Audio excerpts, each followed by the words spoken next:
네, 오늘 오후 윤 전 대통령의 체포방해 혐의에 대한 1심 선고가 나옵니다. 재판 과정은 생중계될 예정인데요. 계엄 이후 첫 번째 사법적 판단, 그리고 윤 전 대통령의 반응에 이목이 집중되고 있습니다. 네, 그리고 이재명 대통령 오늘 여야 지도부와 오찬 간담회를 갔는데요. 두 분과 함께 관련 내용 짚어보겠습니다. 서영주 맥 정치사회 연구소장, 정광재 국민의힘 전 대변인과 함께합니다. 어서 오세요. 네, 안녕하세요. 자, 먼저 오늘 윤석열 전 대통령 체포방해 혐의에 대한 사법부 첫 판단이 나옵니다. 다양한 사법부의 선고들이 예정돼 있고 재판들이 예정돼 있는데 네. 그 재판들이 어떤 가늠자 역할을 할 수 있을까요? 저는 이제 첫 선고, 그것도 이제 윤석열 내란 우두머리에 대한 그 선고기 때문에 다른 혐의긴 하나 저는 나름대로 의미가 있다고 보죠. 사실 지금 백대현 부장판사였고 예. 이분이 체포 방해, 그러니까 특수공무집행 방해에 재판을 진행하는 것도 굉장히 엄격했습니다. 다른 재판, 직위원 재판부를 굳이 제가 예를 드는 게 훨씬 편하겠죠. 사실 그 윤석열 측 변호인들에게 거의 마음대로 얘기할 수 있는 장을 열어줌으로써 재판이 이렇게 없어난가 했는데 백대현 부장판사는 아주 엄격하게 소송 지휘를 했고 결국에 검찰구형이 10년이 나왔어요. 그러면은 지금 이 특수공무집행 방해에 대한 윤석열 피고인이 한 행위에 대해서는 사실 대한민국 법률이 허용하는 권한의 밖의 행위들이 증거와 증언을 통해서 나왔습니다. 우리가 가장 경악스러웠던 건 경호처를 본인의 어떤 정당한 체포영장의 어떤 이 집행을 방해하는 데 쓰려고 총이라도 보여줘라 라고 하면서 사실 본인의 사병처럼 썼다는 것에 대해서는 이건 특수공무집행 방해의 가장 최정점에 있는 어떤 범법행위를 했다고 보기 때문에 저는 검찰구형이 10년이라면 보통 통상적으로 5년에서 7년 얘기를 하더라고요. 근데 저는 7년 이상, 10년에 가까운 저는 선고가 나올 수도 있는 상황이지 않을까 그렇게 좀 판단이 됩니다. 예, 오늘 1심 선고가 생중계되잖아요. 네. 피고인 측에서는 반발했는데 재판부에서 이렇게 생중계 허가한 이유 어디 있다고 보세요?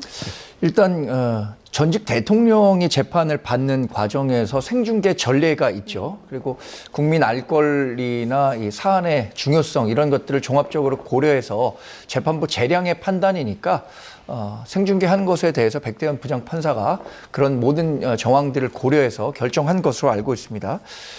이번 재판과 관련한 것은 이제 2월 19일에 1심 판결이 있는 내란 혐의와 관련해서는 별개의 사안이에요. 네. 그런데 약간의 연관성이 있는 것은 이 체포영장 집행 방해보다는 의결권을 침해했다. 그러니까 국무위원들이 국무회의에 참석해서 본인의 의견을 전달할 수 있는 기회를 박탈했다. 이것은 윤석열 전 대통령이 했던 계엄의 불법성 여부를 가늠할 수 있는 잣대가 될 수 있다는 측면에서 내란 혐의와도 좀 연결될 수 있을 것 같고요. 또 사후 계엄 문서 작성 이런 것들도 결국에는 불법적인 계엄과 이것을 보완하기 위한 문서 작성을 요청했다는 측면에서 내란 혐의 재판과도 연관할 부분이 있을 것 같아요. 예. 그래서 체포영장 방해와 관련한 내용보다는 이 의결권 침해와 사후 계엄 문서 작성 이것에 대한 형량이 어떻게 반영되느냐가 아마 2월 19일에 있는 재판 결과에도 예상을 할 수 있는 좀 근거가 될 수 있지 않을까 예상해 봅니다. 예, 앞서 서 소장님 네. 말씀하셨지만 총이라도 보여줘라 이런 이야기도 있었다는 거 아닙니까? 네, 이와 그렇습니다. 관련해서 특검 측의 진술 내용들도 있습니다. 저희가 녹취를 모아봤는데요. 듣고 오시죠. 피고인은 경호처는 흔들림 없이 대통령의 안전만 생각하라며 공수처의 영장 집행을 저지할 것을 계속하여 지시하였습니다. 또한 피고인은 그전에 한 번도 한 적이 없는 경호처 부장들과의 오찬을 주재한 후 경찰은 총 쏠 실력도 없다. 총은 경호관들이 훨씬 잘 쏜다. 경찰은 총기를 보여주기만 해도 두려워할 테니 총을 가지고 있다는 것을 좀 보여주라며 영장 집행 저지를 위한 총기 소지를 지시하기에 이릅니다. 이러한 피고인의 지시를 받은 김성훈 차장, 이광우 경호본부장은 경호처 대테러부 소속 직원들로 하여금 전술복에 초총을 휴대한 채 위력 순찰을 실시하게 하여 영장 집행 담당 공무원들이 두려움을 느끼게 하고 관저 인근 가죽 데스크에 기관단총 MP7과 실탄을 배치시켰습니다. 너무 구체적인 진술 내용들이 있다 보니까 이와 관련해서 윤 전 대통령 측에서도 변호하거나 어떤 주장을 좀 탄핵시키기 좀 어려웠을 것 같아요. 그렇죠. 이제 이 부분에 있어서는 그냥 주장하는 바는 공수처가 수사권이 없었다. 체포영장이 위법했다 이거예요. 예. 이제 결국 이제 두 가지 축이 특수공무집행 방해에 대한 불법적인 행위도 행위지만 사실 공수처의 어떤 그런 수사에 대해서 애초부터 그거를 부인함으로써 본인이 저질렀던 이런 특수공무집행 방해를 정당화시키려는 절차적 항변을 하고 있는 상황입니다. 근데 이게 이미 그 공수처의 수사에 대해서 법원이 정상적으로 영장을 발부했기 때문에 예. 이 정당한 공권력에 대해서 좀 저항하는 것도 저항하는 거지만 경호처를 이런 식의 증언들처럼 총기를 유대하고 위력 순찰까지 돌게 했다는 것들은 굉장히 대한민국의 경호처라는 시스템을 본인의 어떤 사적인 범법행위의 방어벽으로 썼다는 부분들이 저는 선고에 영향을 미치는 부분이 될 것 같고요. 예. 사실 보면은 두 가지 축이에요. 오늘 국무위원 의결방해에 대해서 정관재 대변인 얘기했는데 크게는 첫 번째 그 내란과 관련이 돼 있는 것은 공수처의 이 체포 이 부분이 정당했다라고 백대현 부장판사가 인정하느냐.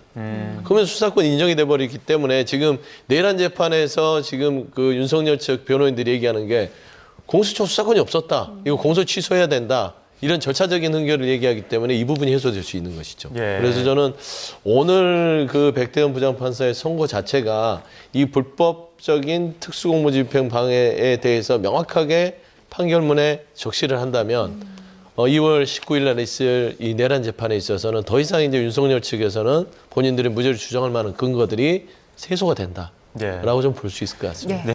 앞서 그 소장님께서 공수처 수사의 위법성과 관련된 이야기 해주셨는데 지난 결심 공판에서도 체포방해 혐의를 두고 특검 측 그리고 윤 전 대통령 측이 정면으로 부딪혔습니다.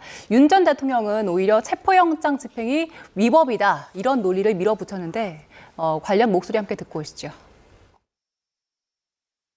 국가 원수를 경호하기 위해 강력한 화기로 중무장한 대통령 경호처 소속 공무원들을 사병화하여 법관이 발부한 영장의 집행을 물리력을 동원해 조직적으로 저지하도록 한 것으로 전례 없는 공무집행 형태라는 점이 고려되어야 합니다. 제왕적 대통령이라는 건 없습니다. 저기 보셨잖아요. 대통령이 계엄 해제했는데도 그냥 막바로 내란몰이 하면서 막 대통령 관저에 막 밀고 들어오는 거 보셨지 않습니까? 얼마나 이 대통령을 가볍게 생각을 하면 이렇게 하겠습니까? 경호처는 나름대로 법률 검토를 다 했습니다. 그리고 저도 과거에 검사 시절에 청와대에 대한 압수수색 영장을 받았습니다마는 거기는 기본적으로 수색이 안 되는 데입니다. 그래서 영장을 받아도 수색할 엄두 자체를 내본 적이 없고요. 군사시설 보호구역이기 때문에 관저에 앉아 있는데 저를 붙잡아 가려고 그러면은 기본적으로 수색을 해야 되는데 수색 자체가 이게 안 되는 것이고 그 자체가 그냥 위법입니다. 네, 들으신 것처럼 윤 전 대통령은 줄곧 공수처의 수사권에 대해서 부정을 해왔는데 앞서 법원도 공수처의 내란죄 수사권 인정을 하긴 했는데 그 재판부가 공수처법을 좀 더 엄격하게 해석할 가능성이 아직은 남아있는 것 같더라고요. 윤석열 전 대통령 측에서 마지막으로 기대는 게 그런 거 아닌가 싶습니다. 절차적 정당성이 훼손돼 있기 때문에 체포영장 방해와 관련한 혐의도 성립될 수 없다. 이런 얘기를 하고 있는 것 같은데요. 근데 지금 윤석열 전 대통령 한 이야기를 듣고 저는 논리의 모순이 좀 있다고 판단했어요. 뭐냐면 제왕적 대통령이라는 것은 없다고 말씀했어요. 그런데 대통령이 있는 곳에 대해서는 마치 삼국시대에 있었던 소도처럼 법 집행이 아예 불가능하기 때문에 수색과 체포가 안 된다. 이렇게 얘기를 하니까 제왕적 대통령이 없다는 것과 그리고 그 부분에 대한 수사를 하면 안 된다. 이거는 좀 논리적으로 맞지 않는 게 아닌가라는 생각이 들고 이런 얘기들을 법조계에서 많이 하는 것 같아요. 만약에 체포영장이 집행이 되는데 그건 이제 법원에서 발부한 거 아닙니까? 예. 그렇다면 체포 적부심이나 구속 적부심을 통해서 적법 절차에 따라서 구제를 받을 수 있는 사안임에도 불구하고 공권력, 본인들이 갖고 있는 경호처 인력을 동원해서 체포를 방해했다는 것은 문제가 있는 것 아니냐. 이런 부분에 대해서도 오늘 뭐 명확한 판단을 재판부에서 내려주지 않을까 기대하고 있습니다. 앞서 서 소장님도 오늘의 그 재판 그 선고 결과에 대한 주요 관전 포인트 중에 하나를 공수처 수사권을 어떻게 재판부가 판단할 것이냐 이 부분을 짚어주셨는데 이와 관련된 목소리를 저희가 모아봤습니다. 류혁 전 법무부 감찰관이 했던 이야기인데요. 한번 듣고 오시죠. 사실은 공수처 수사권 인정 여부에 대해서는 앞으로 내란 사건 있지 않습니까? 2월 19일 선고가 예상되어 있는 내란 사건에서 아마 주된 판단을 내려줘야 할 것 같고요. 과연 공수처 수사권에 대한 논란이 있더라도 일단 합법적으로 발부된 영장을 구속적부심이라든가 이런 법에 정해진 절차 이외의 방법으로 본인이 이렇게 경호처의 무력이라든가 이런 방법으로 막을 수 있느냐. 그건 적절치 않다. 그건 최고 책임자로서도 올바른 행동이 아니다. 이런 준엄한 아마 그 판단이 있지 않을까. 저는 그렇게 예상해 봅니다. 일단은 법이 정한 테두리 안에서 정당하게 발부를 받았는데 법이 정한 테두리 바깥에서 행동하는 게 말이 되느냐 뭐 이런 비판인 것 같아요. 그렇죠. 이제 상식적으로 이제 설명을 하면 그런 건데 우리가 좀 쪼개서 보면 공수처가 수사권이 있느냐 없느냐.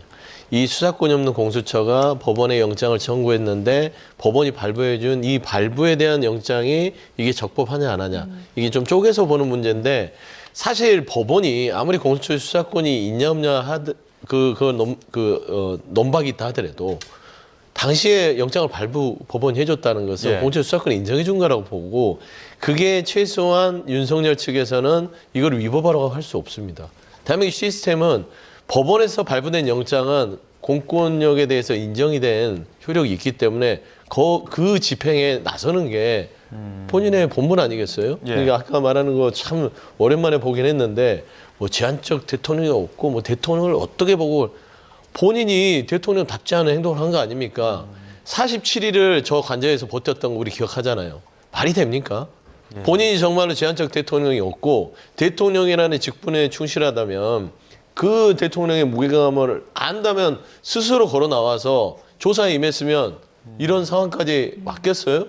본인 스스로 특수공무집행 방해죄의 범죄자가 돼버린 거예요. 그래서 저는 이런 부분에 있어서 일말의 방성이 없기 때문에 최소한 오늘 1심 선고에서는 이 부분에 대해서 백대현 판사가 아주 준엄한 어떤 판결을 내릴 가능성이 높다고 보고 사실 다시 돌아가서 이 공수처에 대한 수사권에 대한 논박 자체도 오늘 해소가 된다면 더 이상 2월 19일 날 있을 내란 우두머리 혐의에 있어서는 윤석열 측에서 얘기할 방법이 없어요. 이제 계속 이제 뭐 계몽령이다. 내가 뭐 우리 미래 세대를 위해서 하려고 했던 것이고 반국가 세력인 야당 이 부분을 바로잡으려고 했던 것이다. 이게 법률적 대응이 없잖아요. 그래서 저는 절차가 해소되는 아주 가장 큰 좀 중요한 의미가 있는 오늘 1심 선고다는 점을 우리가 좀 봐야 될 것 같다. 그런 설명을 드립니다. 윤 전 대통령 체포방해 혐의 사건과 관련해서 일단 특검은 10년을 구형했고 법조계에서는 5년에서 7년 예상하는 목소리가 많더라고요. 서 소장님은 7년 예상하셨고요. 근데 어떤 형량 나와도 윤 전 대통령 항소할 가능성이 좀 높다고 보는 시각이 많더라고요. 그렇죠. 윤석열 전 대통령은 본인이 갖고 있는 방어권이라고 생각할 겁니다.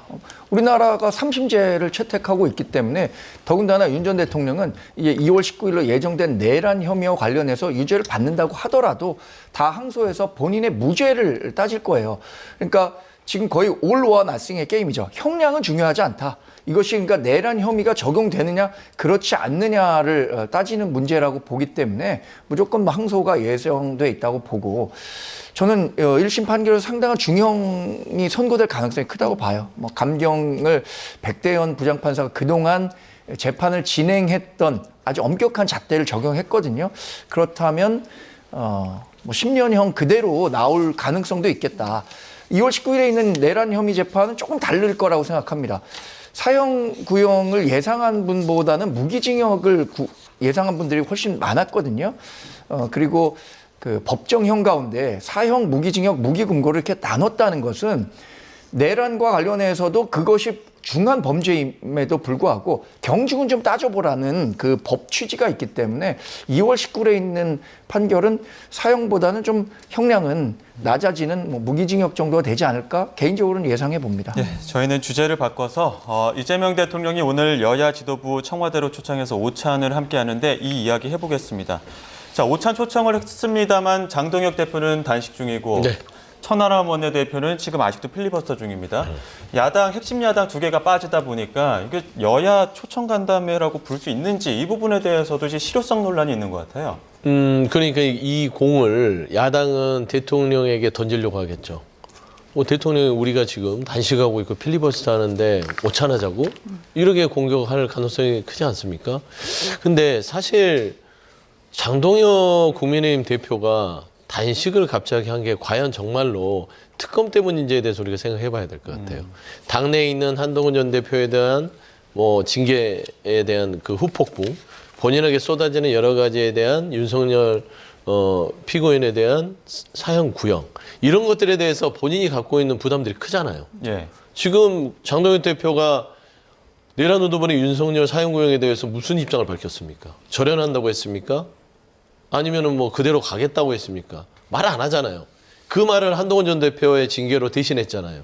그리고 한동훈 전 대표의 징계 자체를 잠깐 뭐 재심까지 뭐 보류하겠다고 했는데, 그러면 그 다음에 윤석열 사형에 대해서는 어떻게 절연할 거야 이제 물어볼 건데 단식으로 숨어버렸어요. 그렇기 때문에 사실 이게 뭐 통일교 특검에 대한 단식이라고 해석을 할 거는 하나도 없고요. 그리고 대통령이 외교 순방을 중국, 일본 갔다 왔으면 당연히 여야 대표를 불러서 오찬을 할 일정들은 기본입니다. 있을 줄 알고 단식에 들어간 거잖아요. 그러면은 장동혁 대표가 윤 어게인의 세력으로서 여전히 절연하지 않고 있는 야당 대표고, 그 다음에 천하람 뭐 의원에 대해서는 개혁신당을 대표해서 국민의힘 대신 필리버스터를 한다고 하나, 사실 그 두 야당이 국정에 대해서 같이 할 생각이 있는지 먼저 묻고 싶은 거죠. 최소한 정치 행위를 하더라도 외교와 이 새로운 정부에 있어서 국민들을 잘 살게 하는 방법에 있어서는 거기 와서 얘기를 하고 또 그 안에서 싸울 건 싸우고 이원화가 돼야 되는데, 전 도무지 정치라는 부분들이 실종돼 버린 것 같아요. 본인들의 어떤 안위를 위해서만 정치라는 느낌이기 때문에 저는 장동혁 대표의 단식, 여당도 그렇고요. 그다음에 이재명 정부에서도 안중에도 없는 그런 행위로 판단을 받을 수밖에 없다, 그렇게 생각합니다. 네, 소장님 말씀해 주신 것처럼 장동혁 대표가 무기한 단식에 돌입을 했는데요. 그 특검법 처리를 하기 위한 차원이다, 이렇게 주장을 하고 있는데, 한편에서는 리더십 위기를 회피하기 위한 승부수다, 이런 분석도 나옵니다. 장동혁 대표의 단식에 대한 당내 반응도 엇갈렸는데 관련 목소리 함께 듣고 오시죠. 장동혁 대표가 그 한동훈 전 대표 제명 결정에 대한 반발, 여론, 더 나아가서 자신을 향한 사퇴의 어떤 주장에 김을 빼기 위해서 단식에 들어간 거 아니냐. 뭐 하여튼 반대파에서 이야기할 수는 있는데, 네. 제가 이 단식 투쟁 이야기를 들은 게 벌써 근 한 달이 가까워지고 있거든요. 네. 장동혁 대표가 이런 징계 국면을 생각한 것도 아니고 그때 당시에 네네네. 단식을 통해서라도 특검을 받아내야 되겠다는 의지를 강하게 갖고 있었습니다.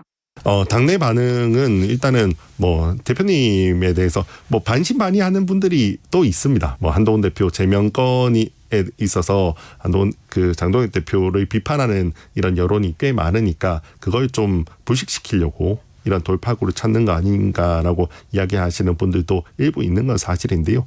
그럼에도 불구하고 저는 장동혁 대표님께서 꾸준히 이 특검에 대해서는 계속해서 필요성을 언급을 하셨고 또 그만큼 간절한 모습을 보여주셨다고 생각해요.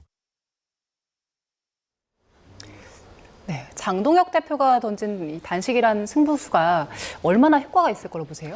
그래서 민주당에서는 장동혁 대표가 단식하는 것을 두고 자꾸만 그 진정성과 순수성을 폄훼시키려고 하는 것 같아요.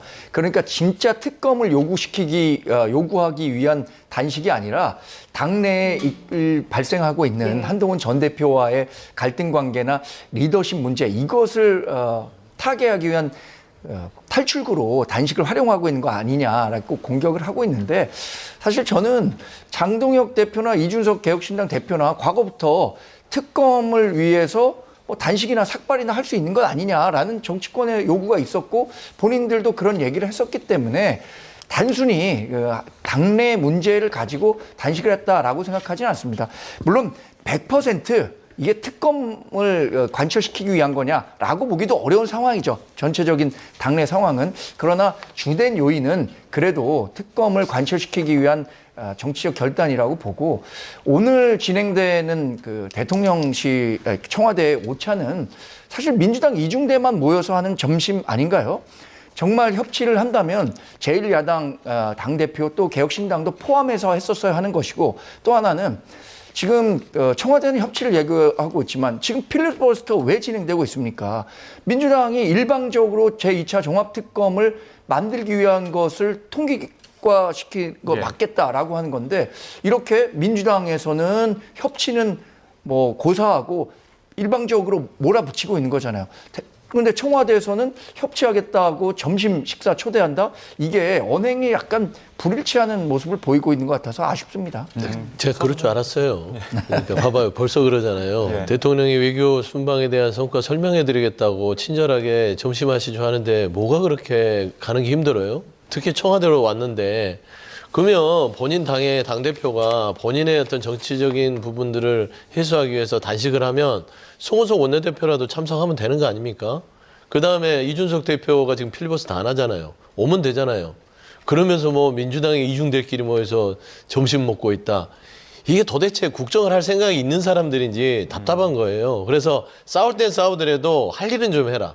일도 안 하면서 맨날 싸움박질만 하면 이게 국민들한테 욕만 먹는 겁니다. 근데 근본적으로 갖고 있는 문제의식은 국민의힘을 협치의 대상으로 생각하고 있는 것이 아니라 그냥 구색 맞추기로 우리가 이런 식으로 협치를 하려고 한다라는 보여주기식 정치를 하고 있다는 데 대한 문제 제기 성격이 더 크다고 봅니다. 예, 알겠습니다. 여기까지 듣겠습니다. 지금까지 서용주 맥정치사회연구소장, 정광재 국민의힘 전 대변인 두 분과 함께했습니다. 고맙습니다. 고맙습니다.